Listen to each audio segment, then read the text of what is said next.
윤고은의 EBS 북카페. 윤고은의 EBS 북카페 2부 시작했습니다. 일제강점기 우리 선조들은 결코 무기력하지 않았습니다. 국제적으로 폭넓은 행보를 보이면서 그럴수록 더 적극적으로 당대의 흐름과 같이 했는데요. 북카페 초대석 오늘은 과학의 달이기도 한 4월.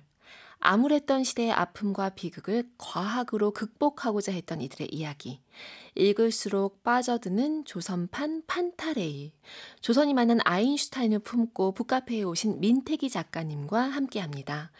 앞서 판타레이로 북카페에 오셨던 민태기 작가님은 우리 시대 과학자로 누리호와 차세대 발사체 엔진 개발에 참여하고 계십니다. 지금 북카페에 와 계십니다. 안녕하세요. 네, 안녕하세요. 네, 우리 얼마 만에 다시 만나는 건가요? 판타레이가 지난 가을이었나요? 여름이었나요? 작년 여름 정도였을 것 같아요. 맞아요. 여름. 네. 그 사이에 또 8월 말, 여름과 예. 가을 사이, 이 정도면 여름이라고 봐야 되겠네요. 그렇죠? 또 오랜만에 이렇게 네. 다른 계절이 되어서 또 다른 책으로 북카페에 오셨습니다. 어떤 마음으로 오셨어요? 영광이죠. 무슨 영광이죠. 무슨 그 외에 다른 것은 우선. 우선. 제가 그 경상도 발음이라 죄송합니다. 아니요. 제가 막 저의 멋대로 막 짐작하는 또 그게 있어가지고. 네. 우리나라에서 이제 책 소개 프로그램 네. 중에서 거의 이제 탑티어인데 여기에 제가 탑티어? 2번이나 이렇게 몇 개월 만에 초대됐다는 것 자체가 저한테는 와. 무척이나 영광이고요. 또 이런 기회가 저한테 베풀어졌다는 게 저로서는 또 소중한 기회이기도 합니다. 야, 지금 짧은 시간이지만 어떻게든 제가 좀 여기에 관한 이번에 냈던 이 책에 대해서 조금 배경을 조금 더 설명을 해드릴 수 있는 그런 시간을 가졌으면 좋겠습니다. 너무 좋습니다. 지금 참 이렇게 뭐랄까요, 환영하는 마음이 무색할 만큼 더 기쁘게 오셨다 이렇게 얘기를 해주시니까 들으시는 우리 카페인님들 어깨가 뽕 넣은 것처럼 훅 올라갔었을 것 같아요. 네. 진짜. 서창민님, 와, 민태기 소장님 안녕하세요. 언더스탠딩에 이어 북카페에서 뵈니 더 반갑습니다. 또 이렇게 계속 챙겨보시는 우리 감사합니다. 카페인님들도 계신 것 같습니다. 자, 조선이 만난 아인슈타인 엄청 재미나게 읽었습니다. 이 조선판 판타레이, 이 얘기의 시작점은 또 어디서부터? 네. 오늘 이제 아침에 네. 제가 이제 이 EBS 북카페 오기 전에 한번 찾아봤어요. 제가 정확하게 언제였는지. 이게 그 태극기 휘날리며라는 영화가 있어요. 네. 이게 2004년 개봉이었는데 네. 제가 그때 미국 UCLA에 연구원으로 있었어요. 그래서 정확하게 내가 언제 이 영화를 봤을까? 이게 2004년 9월 12일 날 LA에서 제가 봤더라고요. 사진을 제가 찍어놨더라고요. 그때 뭘 봤냐면은 제가 좀 충격적으로 본 거는 그때 관객 중에 백발이 성성한 백인 노인분들이 많으셨어요. 네. 이분들은 왜 여기 왔을까? 이제 보다가 보니까 이분들이 펑펑 우시는 거예요. 그러니까 왜 이렇게 울지 이런 생각인데 20대 때 자기들이 왜 한 번도 가보지 않은 나라에서 왜 그렇게 희생을 했을까라는 생각을 많이 했을 것이고, 그렇죠. 그 다음에 이제 제가 그 다음 해 이제 그 다음에 2006년에 귀국을 하게 되는데 그분들하고 같이 귀국을 했어요. 뭐냐면 1년에 한 번씩 우리나라 정부가 미국의 참전 용사들을 초청하는 행사가 있습니다. 네. 제가 그 전용기 특별기를 우연하게 타게 됐어요. 제가 그 편도로 오겠다기 때문에 그걸 이제 대한항공에서 아마 배치를 해준 것 같아요. 근데 그분들이 너무 신기했는지 태극기라는 마크 앞에서 사진을 막 찍으시는 거예요. 그러니까 이 나라가 다시 비행기를 날린다는 생각을 못 하셨던 것 같아요. 제 옆에 앉았던 그쵸. 할아버지는 막 울기 시작하는 거예요. 너무 흥분했는지. 그러니까 한 번도 기억을 하고 싶지 않았대요. 한국을 그러니까 너무 끔찍했던 기억이 많았었겠죠. 그렇죠. 그래서 자꾸 이제 10시간 동안 떨면서 말을 못 하시다가 한국은 어떤 나라냐, 요즘 어떻게 지내냐, 뭐 어떤 음식을 먹냐 이야기하다가 마지막에 인천공항에 다가설 쯤에 돼가지고 기장이 이런 방송을 했어요. 네. 참전용사 여러분, 대한민국 서울을 보여드리겠습니다. 그리고 서울 한 바퀴 돌았어요. 모두가 우는 거예요. 박수 치고 울고.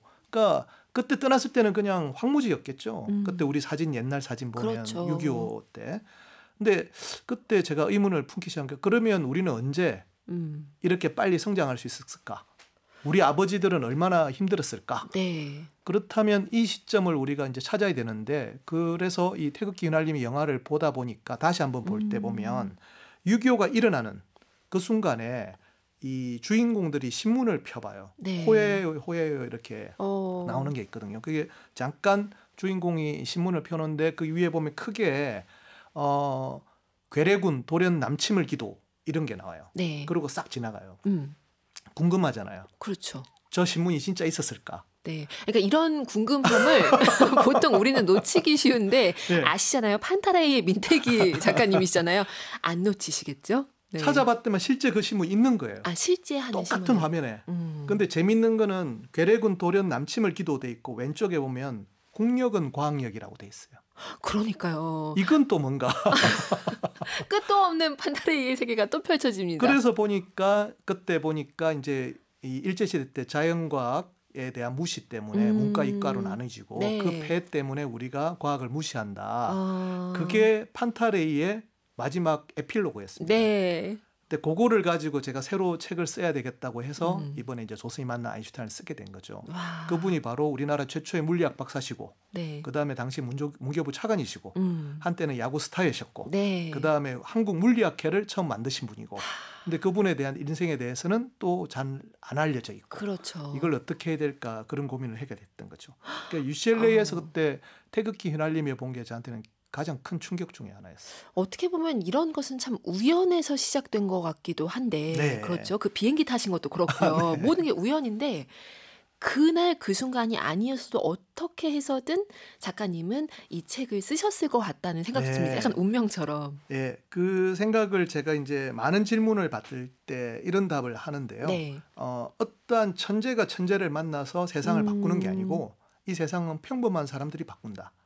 그러니까 우리가 일상생활에서 만나는 어떠한 사소한 인연이라도 하나라도 무시하지 않고 네. 가벼이 여기지 않는 마음. 누구를 만나든 내가 최선을 다하고 최선을 다하다 보면 그 많은 인연들이 언젠가 꽃을 피고 열매를 맺는다. 그렇죠. 그것이 바로 역사가 아닐까.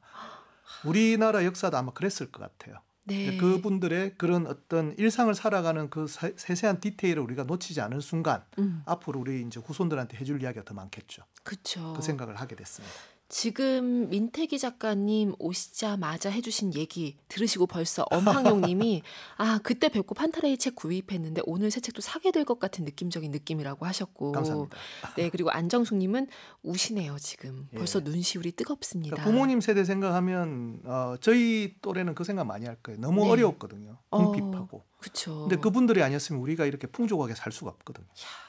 제가 오늘 북카페 문 열면서 또 이 책의 앞부분 조금을 읽어드렸어요. 네. 왜 우리 과학을 알리려고 했던 그 많은 과학자들 잘 알려지지 않았을까 안타까운 그 맞습니다. 사연들이 나오잖아요. 뒤에 네. 보면 왜 과학자들도 인간이고 역사의 한 부분이기 때문에 분리되기 어려웠다 하는 그것들이 안타까운 게 막 나와 있는데 그러고서 책 한 권이 과학뿐만이 아니라 뭐 문화사 전체를 아울러서 그 시대를 그 시대를 지금 뭐 이게 자료조사에서 나온 느낌에는 저는 계속 의심하고 있어요. 그 시대에서 오신 분이 아닌가. 또 하나는 이런 안타까움도 있었어요. 어떤 순간 제가 이제 역사를 우리가 관심 있게 보다 보면 조선 말부터 시작해서 일제강점기, 개화기 일제강점기를 거치고 한국 전쟁이 일어나는 부분은 사람들이 덮어버리려고 해요. 가슴 아픈 고통당하고 맞아요. 누가 죽고 이런 이야기밖에 없잖아요.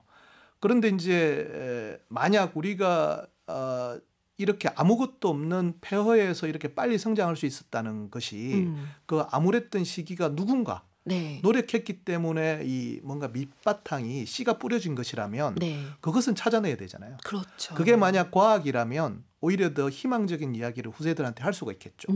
그 시대에 정치, 역사, 사회, 문화 모든 부분이 다 암울했다 할지라도 과학 하나만큼은 후속 세대를 위해서 지켜야 됐던 어떤 분들이 계셨다면 그 가정이 맞다면 우리가 그 이후에 과학이나 기술을 꽃피울 수 있었겠죠.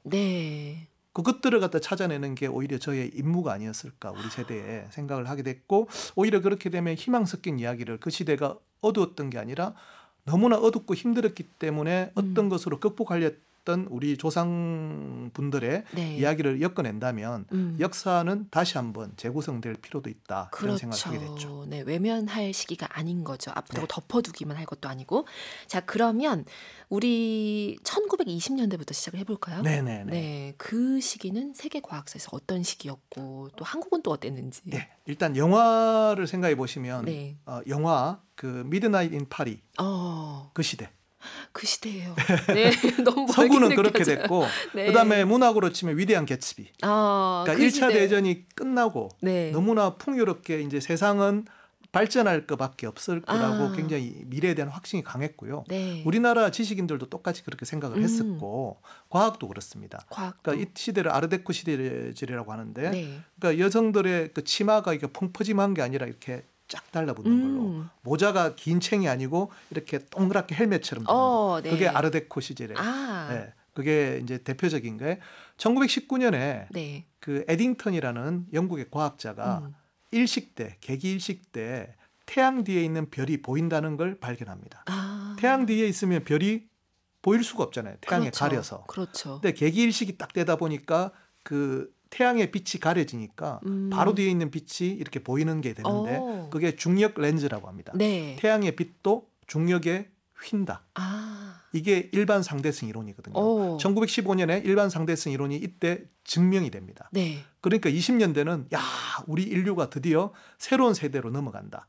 뉴턴의 고전역학이 끝나고 새로운 세대로 넘어간다는 희망과 또 과학에 대한 믿음이 굉장히 이렇게 진보적으로 팽창하던 네. 그런 시대가 되겠습니다. 네, 그런 시대였는데 그 시기 이제 한반도 상황과 좀 연결을 해본다면 자, 그러면 1919년이라는 거는 3.1운동이 있었던 때죠. 그렇죠. 똑같습니다. 그때 많은 나라들이 독립을 합니다. 네. 우리가 이제 잊어버려서는 안 되는 게 그 어떻게 보면 민족 자결주의라는 게 그냥 이상한 이야기가 아니고 우리가 알고 있는 동구권이라는 체코, 폴란드, 헝가리, 루마니아 이게 전부 다 그때 생겨요. 그때 막 생깁니다. 네. 그래서 전 세계가 약소민족들이 자기의 나라를 만들던 시대였어요. 똑같이 그 영향권에서 우리가 3.1운동을 했던 것이고 지식계몽운동이 활발하죠. 그쵸. 1920년부터는 우리가 민족적인 신문들 나오고 조선일보, 동아일보 탄생을 하고 잡지도 탄생하고 곳곳에서 과학 강연이 이루어지면서 또 하나는 잡지나 계몽운동 말고 학교들도 제대로 된 법인으로 세워집니다. 그렇게 하면서 민중 속으로 사람들이 이 서구에서 시작된 그 위대한 개츠비의 시대의 어떤 인류의 진보에 대한 믿음과 이런 희망적인 이야기들을 이 시대의 젊은이들은 달랐거든요.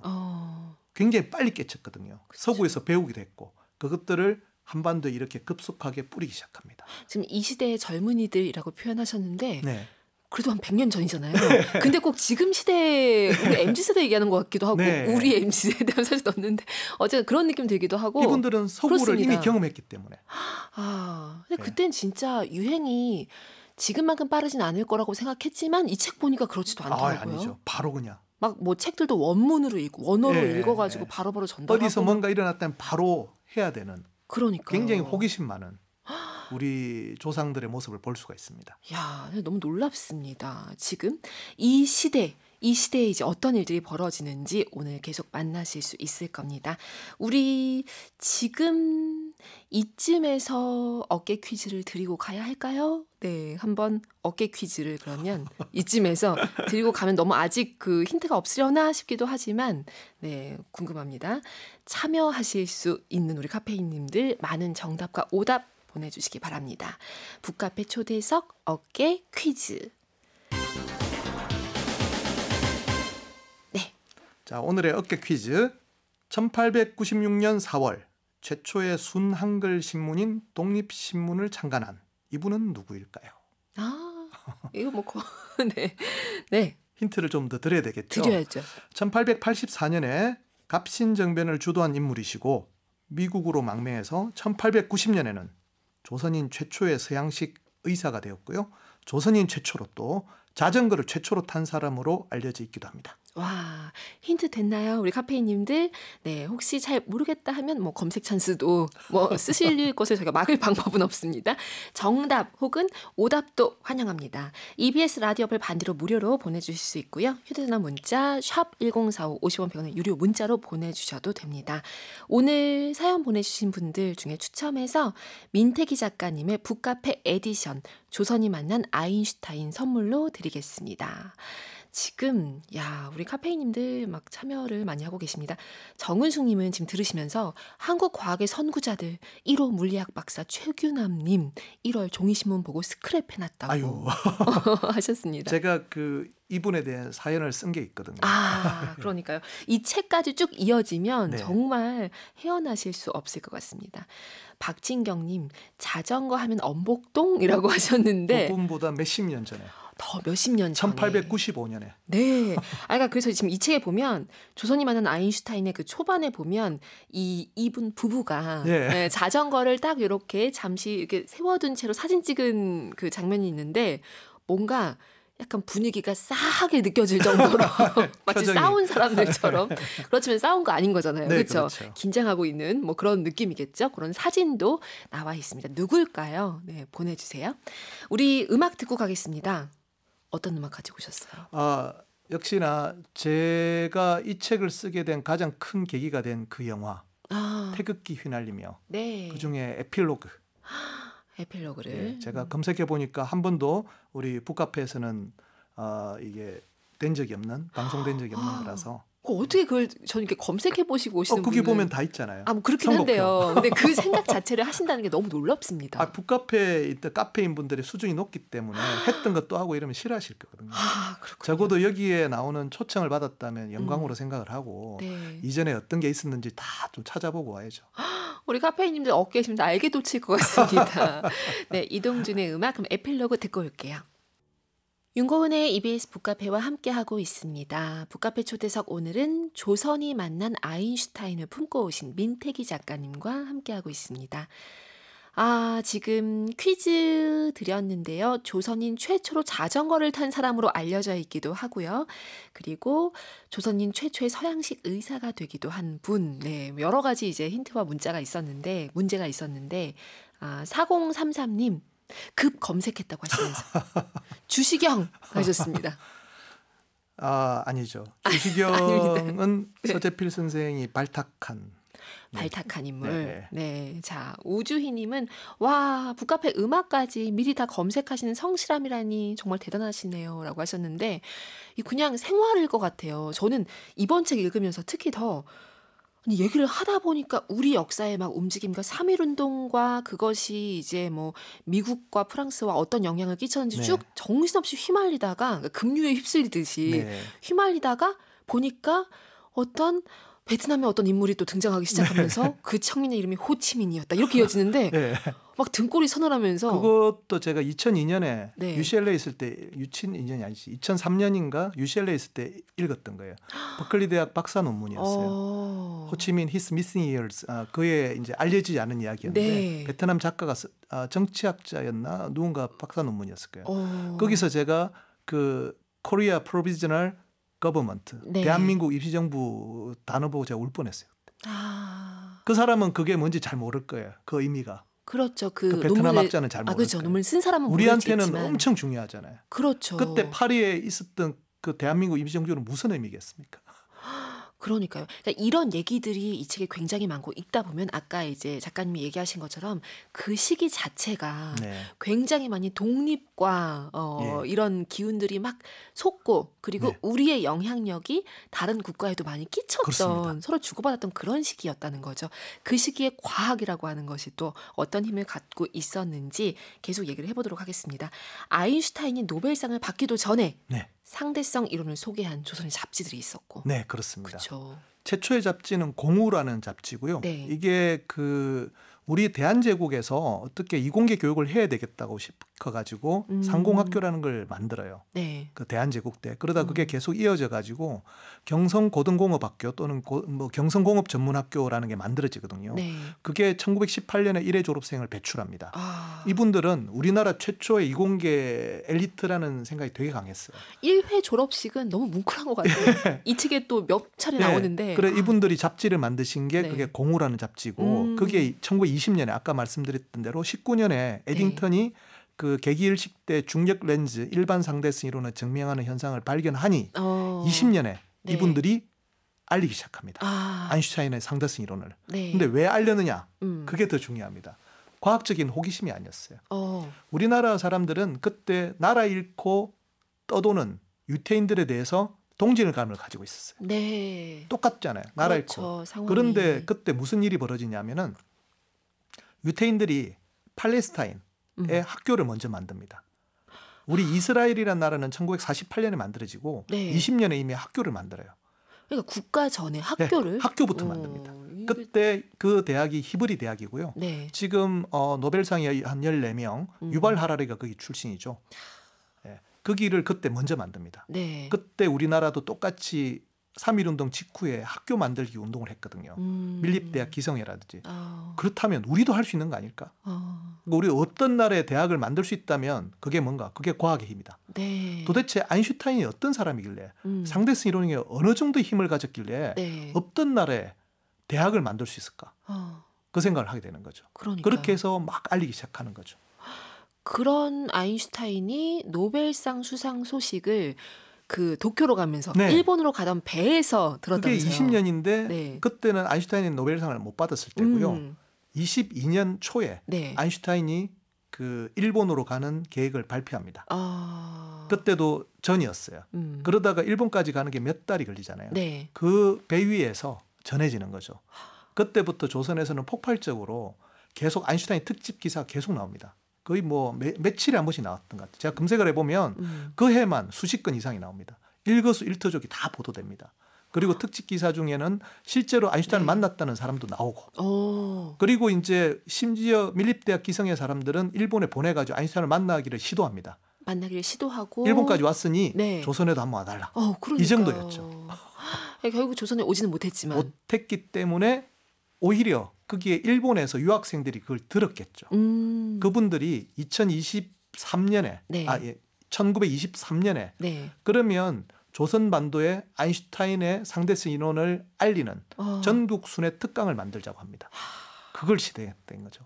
그러니까 그게 생각을 해보면 지금도 제가 과학 강연 같은 걸 하는데 1923년 100년 전입니다. 7월 7일 날 부산에 도착하거든요. 그분들이 그날 500명이 모여요. 500명이 그 다음 날 마산에서는 700명. 그 다음 날 밀양 600, 뭐 이런 식이면 진주. 그 시절 SNS도 없던 없죠. 시절이잖아요. 이게 어떻게 매일매일. 그러니까요. 매일매일 하는 나중에 제가 한번 한 대목을 읽어드리면 이러다가 이제 수도권까지 왔어요. 1923년 7월 17일 인천 강연. 이 강연을 하셨던 분 이름은 최윤식이라는 분이십니다. 도쿄 제국대학 수학과 3시간 동안 계속한 최윤식 씨의 강연은 처음부터 끝까지 수학 공식으로 발전되어 나갔으므로 수학 지식이 있는 사람에게는 그리 어렵지 않다 하나 대부분은 역시 알아듣지 못하는 헛정성만 보였다. 그러나 청중에 대부분을 점령한 학생들이 끝끝내 필기를 계속함은 보는 사람과 말하는 사람으로 하여금 적히 마음을 진득게 하였다. 그러니까 되게 인간적이네요. 이 강연 분위기가. 왜냐하면 다 알아들을 수 있는 게 아님에도 아니죠. 불구하고. 지금도 중력장 방정식 하면 못 알아들어요. 아니, 여기 보니까 그 상대성 이론에 대해서 얘기하면서 정말 아는 사람이 몇 없다고 못 알아듣는데 그런데도 이렇게 기자가 보니 3시간을 하는데 한 명도 자리를 안 뜨고 필기만 하는 거예요. 어떤 마음인 거예요, 이게 진짜. 미칠 것 같거든. 미칠 것 같다고. 모르면 뒤처지는 것 같고 절대 우리나라를 못 찾을 것 같거든. 그러지 않고서는 설명이 안 됩니다. 왜 1000명씩 모여가지고. 그렇죠. 한 명도 자리를 안 3시간 한여름에. 그때 뭐 에어컨이 있었겠습니까? 점점 정말 난코스인데 한여름이기도 하고. 한여름이잖아요. 그렇죠. 이 최윤식 이분은 결국은 우리나라에서 수학과를 처음 만드시고 대한수학회를 창립하셨던 그런 분이세요. 너무 놀랍습니다. 제가 보면서 그래 보니까 여기 책에 보면 고종이 네. 1887년에 동양 최초로 경복궁의 발전소 지어서 전등을 켜기도 했다. 네. 그러니까 일본보다 2년 앞선 우리가 먼저였고요. 그러니까 우린 그런 민족이었던 거예요. 창덕궁을 지금 가 보시면 돼요. 네. 창덕궁에 가 보시면 인정전이 있죠. 네. 딱 보면 샹들리에가 있습니다. 순종 때 설치된 거. 희정전이라고 뒤에 희정당이라고 있는데 그게 숙소들이죠. 그쵸. 거기 보면 어차라고 해서 포드 자동차가 왔다 갈 수 있게 이 램프가 설치돼 있고 안에 주방 시설이나 안에 르네상스 가구들로 돼 있습니다. 야. 19세기 그러니까 프랑스나 안 그러면 영국의 왕실들이 네. 쓰는 그 분위기로 돼 있습니다. 순종은 그러니까 고종이나 순종은 그렇게 사시진 않았고요. 그렇죠. 그럴 리가 없죠. 네, 너무 놀라운 이런 분위기였는데 이것이 또 우리 역사와 맞물리면서 정말 안타까운 순간들도 많았고 그럼에도 불구하고 진짜 놀랍다 싶은 순간들도 많았습니다. 이 책의 일부를 작가님 목소리로 듣고 내용 이어가도록 하겠습니다. 지금 낭독하면 될까요? 네, 지금 이야기 이어갈게요.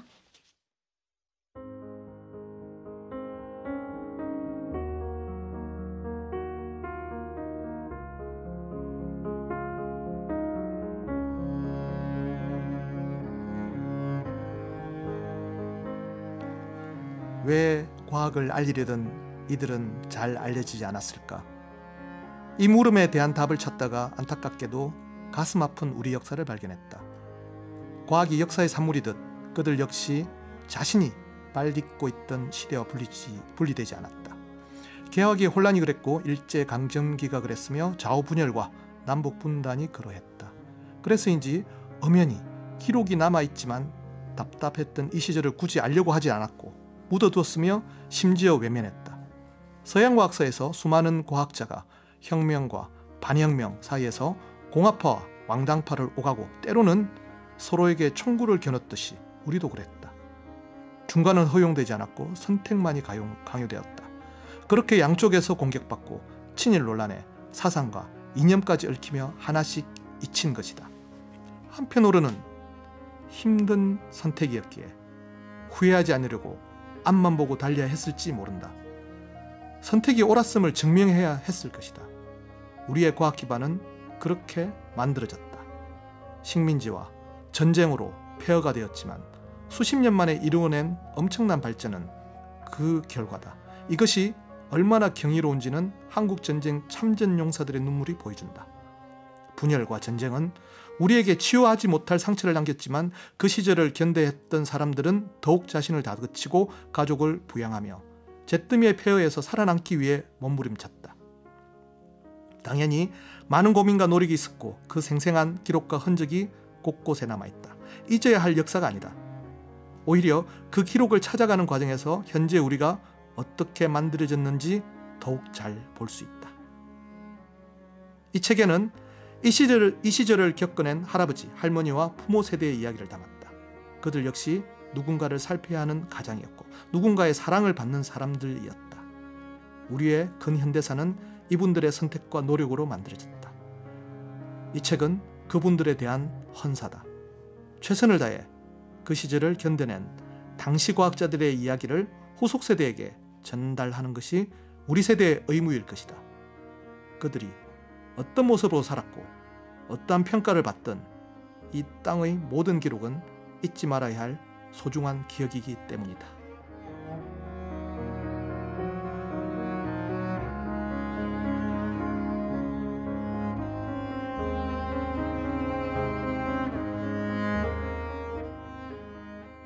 조선이 만난 아인슈타인에서 민태기 작가님이 한 부분 이렇게 읽어주셨습니다. 6363님, 저 왜 이리 눈물이 나죠?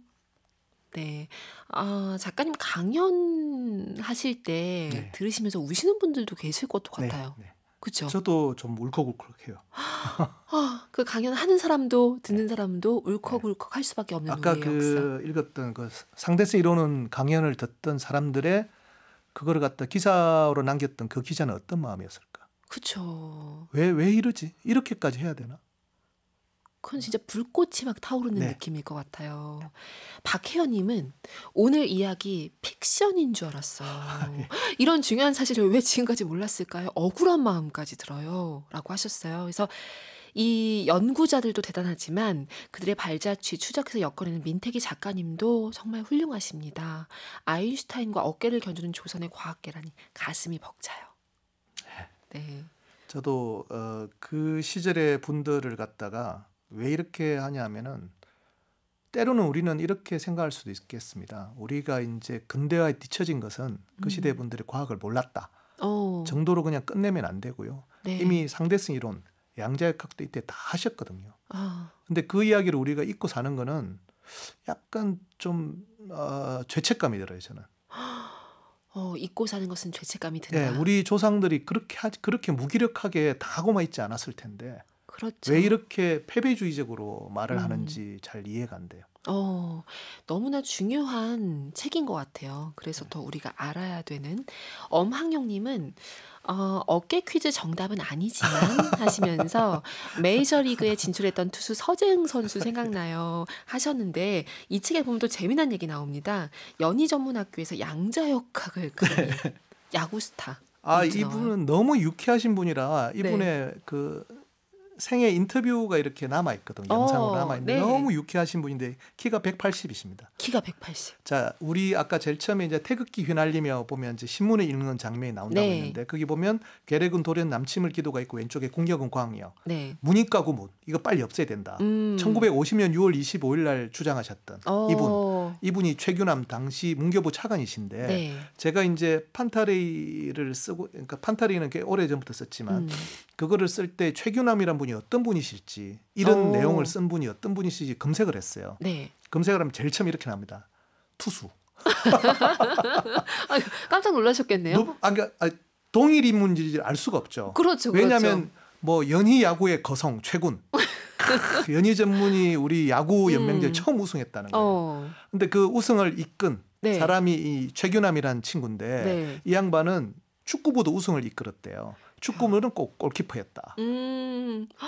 심지어 그때 메이저리그 나중에 이제 인터뷰에 나오는데 메이저리그에서 가끔 이렇게 한국에 초청 온 선수들이 있나 봐요. 그 투수랑 누가 속도 빠른지 내기까지 했대요.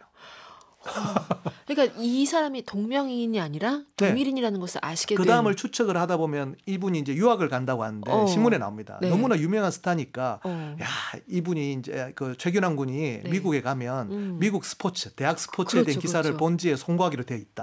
기대가 컸던 거죠.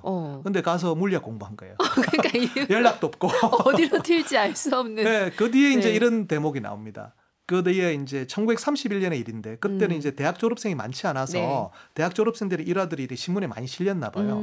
어떤 분이 이화여전을 음악과를 수석 졸업하는데 그분한테 편지 한 통이 도착해요. 1931년에 나는 그 미시건 대학에서 물리학 PhD 과정을 밟고 있는 최규남이라는 사람 모시다. 당신 그 졸업 이야기를 신문에서 봤는데 마음에 듭니다. 우리 사귀읍시다. 1931년 이야기예요. 그러니까 황당하죠. 아니 인생을 몇 사람이 돌려서서 사는 것처럼 그렇게. 그러니까 받으신 분은 최선엽이란 우리나라 최초로 성악가로 이렇게 레코드 내신 분이고 우리가 알고 있는 그 김자경 오페라단 김자경의 스승이십니다. 이화여전에 처음 이제 성악 교수하신 이분이 그러니까 황당하니까 답을 안 했겠죠. 그런데 당연히 그 물리학 박사를 받고 우리나라 최초의 물리학 박사를 받고 연희 전문 물리학과 교수가 돼가지고 찾아갔어요. 또 왜 답 안 하시냐고. 나이가 13살 차이 나요.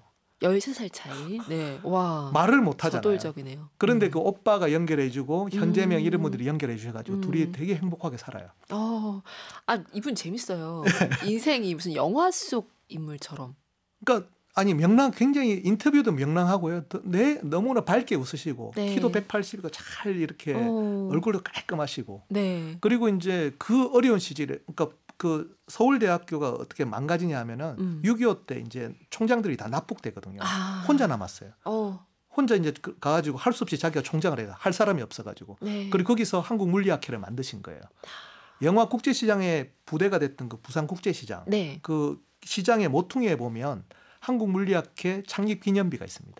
그게 최규남이라는 이름이 새겨져 있어요. 지금 부산에 계신 우리 카페인 분들 많으신데 바로 가서 보실 수도 있겠네요. 예, 거기 보면 지금 보면 동주여고라고 돼 있고요. 거기 정문에 새겨져 있어요. 그렇군요. 얘기하다 보면 제가 말씀드렸죠. 급류에 휩쓸린다고 네, 그런 느낌입니다. 여기서 우리 음악 한 곡 더 듣고 가겠습니다. 이번에는 어떤 곡 가지고 오셨나요? 그러면 이 1920년대 이 젊은이들이 되게 유쾌하잖아요. 그렇죠. 그 유쾌한 분위기를 알 수 있는 게 있어요. 쇼스타코비치의 타이티 트롯이라는 건데 이게 이제 제가 쇼스타코비치가 우리 이제 EBS 북카페 여러 번 나왔는데 주로 나오는 게 재즈 모음곡 바다라 이거 많이 나왔고 분석하시고 오셨어요. 그다음에 뭐 5번 혁명 이것도 잠깐 나왔더라고요. 근데 이제 거의 사람들이 모르시는 곡 중에 타이티 트롯이라고 이게 낯설어요. 쇼스타코비치가 21살에 작곡한 건데 어느 날 그 소련의 극장에서 그 이 미국의 뮤지컬 곡을 우연히 듣게 됩니다. 그래서 같이 들었던 작곡가인 친구 그 니콜라이 말코라는 분하고 서로 내기를 합니다. 한 번 쓱 들었잖아요. 야, 그거 너 재현할 수 있겠어? 오케스트레이션으로 바로 풀 오케스트라 악보로. 이게 T42라는 그런 뮤지컬 곡이었거든요. 그걸 갖다 돈 내기를 했는데 이깁니다. 45분 만에 편곡. 이게 어떤 걸 말해주냐면 20년대 세계의 분위기는 소련이라 할지라도 미국의 대중음악을 습득해 재즈나 이런 것들을 습득해서 그대로 할 수 있다는 굉장히 분위기가 자유롭고 경계를 넘는 데 대해서 어떠한 그립김도 없었던 그때 우리 젊은이들 우리 조상들이 똑같이 살았다는 걸 보여주는 그 시대 분위기를 느낄 수 있게 한번 들어보시면 좋을 것 같습니다. 네, 지금 타이티 트롯 들려드릴게요. 윤고은의 EBS 북카페 오늘 조선이 만난 아인슈타인을 품고 오신 민태기 작가님과 함께하고 있습니다. 오늘 카페인님들 사연 많이 주고 계신데요. 추첨해서 민태기 작가님이 오늘 만들어주신 북카페 에디션으로 선물 보내드릴게요. 어떤 거 그려주실 건가요? 태극기. 태극기. 네. 그러니까 우리 민족이 제가 태극기 휘날리매 때문에 그런 게 아니고요. 태극기에 대한 어떤 이 신념 같은 게 되게 많았어요. 그러니까 우리나라에서 태극기에 대해서 이렇게 경례, 태극기 국민의례 같은 걸 최초로 도입하신 분이 서재필 박사. 그게 1896년 1월 달 이야기입니다. 그런 거부터 시작해서 우리가 어떤 곳에 가든지 태극기를 이렇게 자랑스럽게 흔들었다는 거는 우리가 국가라는 어떤 동일체를 갖다가 왕정이나 전제국이 아니고 이 태극기라는 심볼 하나로 했다는 거죠. 그런 것들도 한번 생각을 좀 해볼 필요가 있을 것 같습니다. 너무 중요한 얘기입니다. 지금 1930년대로 넘어가면 어떻게 되는가? 이 책에서 저는 1935년 4월 19일에 그 과학데이라고 하는 그 축제 그 얘기 너무 재밌던데 한 개의 시험관은 전 세계를 뒤집는다.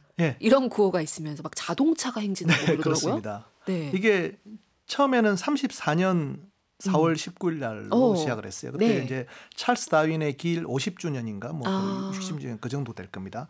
그때 사람들이 모였던 이유는 전 세계 우리나라뿐만 아니라 전 세계가 찰스 다윈을 기리는 행사가 있었어요. 우리도 해보자 해서 시작을 했는데 호응이 너무 좋아요. 확대를 합니다.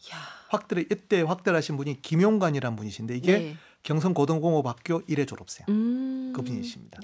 그러니까 똑같이 상대성 이런 소개했던 이분들이 그러면 대중운동을 하자. 그렇게 알리는 운동을 해야 되니까 그 한 해 뒤에 했는데 이때부터는 뭐 우리나라의 지식인들은 다 모입니다. 여운형, 방응모, 김승수 모든 사람 다 모여가지고 윤치호까지 다 모여서 이런 분들이 어떤 행사를 하냐면은 시내에 있는 모든 자동차를 모아요.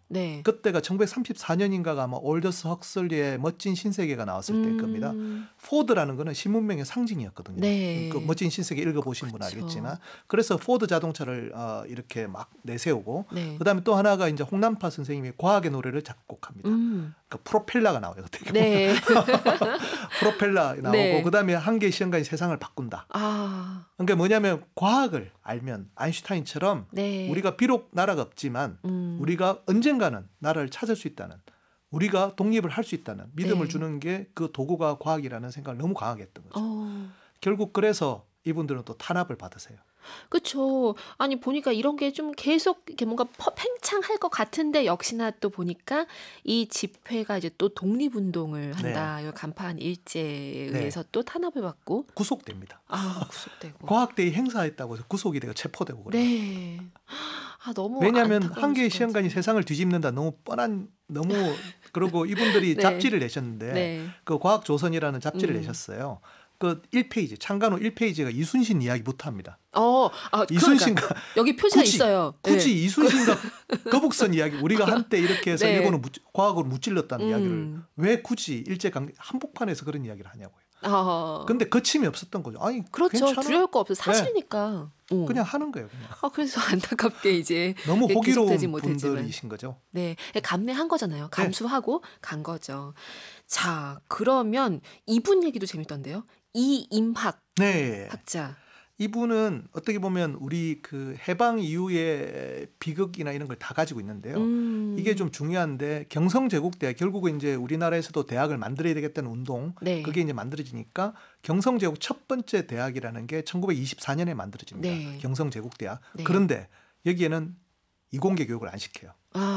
법대하고 이대만 있었습니다. 그러다가 하도 이제 나중에 자기들도 인력이 부족하니까 41년에 처음 만들어지거든요. 이때 이임학 선생이 그 이공학부에 입학을 하는데 이공학부는 만들어도 또 수학은 안 가르쳐요. 근데 수학을 너무 하고 싶었는데 수학을 못하니까 물리학과 가서 수학을 했던 거죠. 그런데 이제 해방이 됐죠. 해방이 됐을 때 되게 재밌는 일이 벌어지는데 해방이 되는 그날 바로 경성제국대학이 경성대학으로 바뀝니다. 그러니까 우리나라 사람들이 이걸 갖다가 접수를 하게 된 거죠. 그리고 그러면 사람들이 귀국을 하고 해외에서 배운 사람들도 귀국하고 일본에서도 귀국하고 이분들이 다 귀국을 하셔서 교수 진용을 짜요. 근데 수학을 해본 사람이 별로 없잖아요. 그때 아까 최윤식이란 분 상당히 강연한 이분들이 모여서 투표를 합니다. 우리 중에 누가 수학을 제일 잘하냐. 그때 이임학이 24살이었거든요. 이분이 뽑힙니다. 우리 중에 제일 수학 잘하는 사람. 그때 막 학교를 졸업한 사람인데. 근데 이제 이분은 그때 우리나라가 이제 뭐라고 하면 그 해방 전후의 2년 분쟁 때문에 경성대학이 분열이 돼요.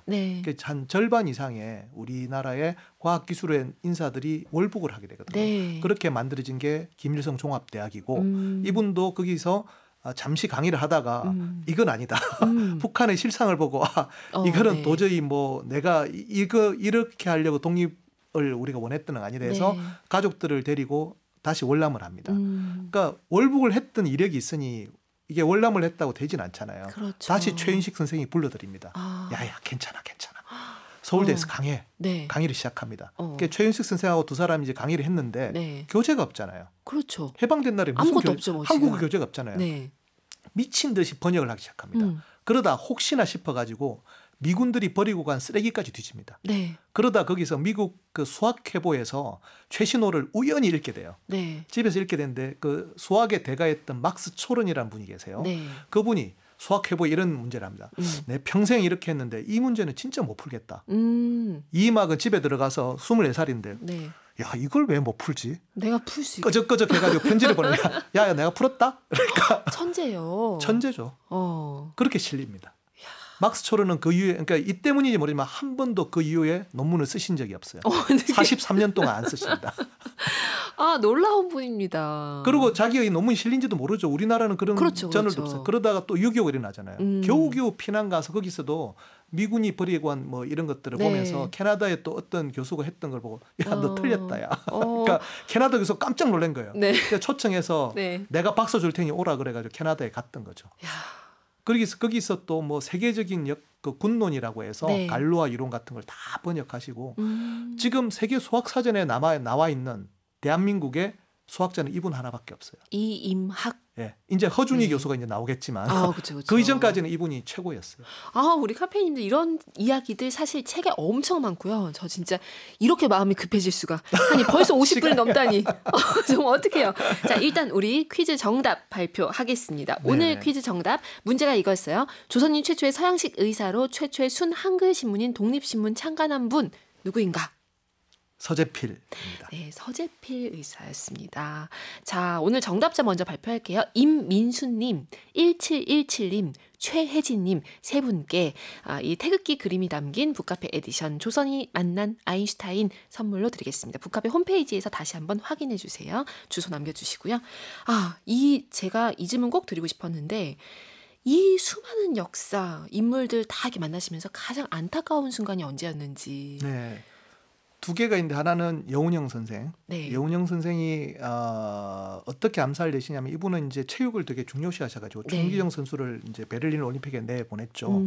그리고 보스턴 마라톤까지 출전시켜가지고 서윤복 선수 우승하도록 도와주는데 그게 이제 성공을 하면서 우리나라가 1947년 6월달에 정부 수립 이전에 대한민국이 IOC에 가입합니다. 이게 기적과 같은 일이에요. 그러니까 이것도 놀랍잖아요. 정부 수립이 되기 전에. 그리고 올림픽에 참가해요.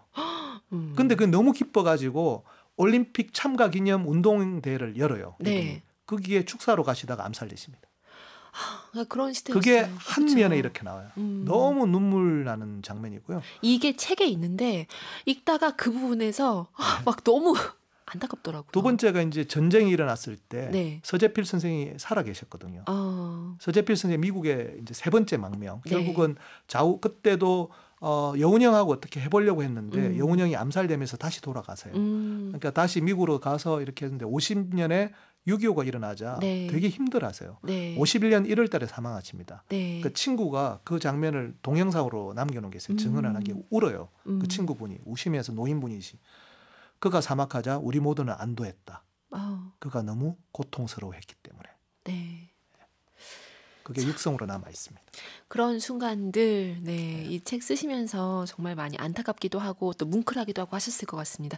진짜 궁금해요. 이 다음 작업이 어떤 것일까가 너무 궁금해요. 근데 지금은 뭐 아직 제가 회사원이다 보니까 생각하진 않았고요. 있을 것 같은데요. 그거보다는 요걸 좀 알리는 역할을 조금 지금은 더 해야 될 것 같아요. 아직은 책만 낸다고 되는 건 아니고 우리 후속 세대에게 이야기를 계속 해줘야 되는 의무를 저는 굉장히 많이 느끼고 있어서 우리의 사명감이고 의무다. 우리 젊은 자라나는 소년 소녀들한테 우리 할아버지들이 이런 사람들이었다. 웅장하게 지금 보면 BTS나 블랙핑크가 해외에 가면 모든 사람이 우르르 보잖아요. 그렇죠. 그렇게 세계로 휘잡는 우리 조상들 과학자들이 있었다는 걸 말해주고 싶습니다. 어떻게 보면 약간 가려진 역사, 끊어진 역사일 수 있는데 그 부분을 정말 공들여서 이렇게 한 권의 책으로 묶어내시고 또 강연을 하시면서 많이 알리고 계십니다. 오늘 여기서 언급하지 못한 분이 많아요. 저 우장춘 박사 얘기도 너무 재밌게 읽었거든요. 재밌게라고 말하기가 좀 미안할 정도로. 어떻게 보면 오범선이라고 명성황후 시에 참가했던 분이시죠. 그분은 이제 뭐 어떻게 보면 우리 그 매국노의 아들이라 했지만 오범선의 아들이었던 우장춘은 어떤 생각으로 살았을까? 그렇죠. 되게 어렵습니다. 근데 이 사람은 왜 저렇게 그러니까 우리가 그걸 갖다가 씨 없는 수박으로 알면 안 되는 거예요. 그러니까 뭐 여기 책에 보니까 우리가 먹는 배추김치 그 종자 그걸 배추하고 무를 만드신 분. 그래서 이분의 이제 사위가 이나모리 가즈오라고 쿄세라 창업주인데 우리 서점에 가면 너무 많아요. 이나모리 가즈오. 그분이 한글 홈페이지를 만들었어요. 우리 장인에 대해서. 너무 놀라운 분이더라고요. 놀랍죠. 이분이 왜 그러냐면 너무나 영향을 많이 받았거든요. 무일푼일 때 그 장인이 자기를 격려했기 때문에 쿄세라를 창업한 거거든요. 자, 이런 것들도 우리가 좀 그러니까 일본의 모든 기업인들이 우르르보면 경영의 신으로 우르르보면 이나모리 가즈오도 우장춘을 김치의 은인으로 기억하는데 우리는 그렇게 기억하지 못하고 있다는 사실 자체도 좀 안타깝기도 합니다. 진짜 판타레이 우리 정말 계속 이어집니다. 카페님들이 또 만나야 된다고 이러시는데 오늘은 아쉽게도 이제 이렇게 마무리를 하도록 하겠습니다. 끝곡은 어떤 거 준비하셨어요? 결국 저희 부모님 세대에 대한 헌사라고 제가 말씀드렸는데 저는 이거 할 때 많이 울었어요. 그때가 이게 출판될 때가 작년 2023년 8월 15일인데 저희 아버님 8월 초에 돌아가셨거든요. 저희 아버지에 대한 헌사이기 때문에 헌사로. 국제시장 OST 마지막 장면에 나오는 아버지 내 아버지라는 곡을 들려드리겠습니다. 네, 이병우 기타 그리고 박재희 스트롱 비루토지 연주로 이 음악 들려드리겠습니다. 오늘 나와주셔서 너무나 감사합니다. 감사합니다. 네, 카페인 분들 오늘도 고운 하루 만드세요.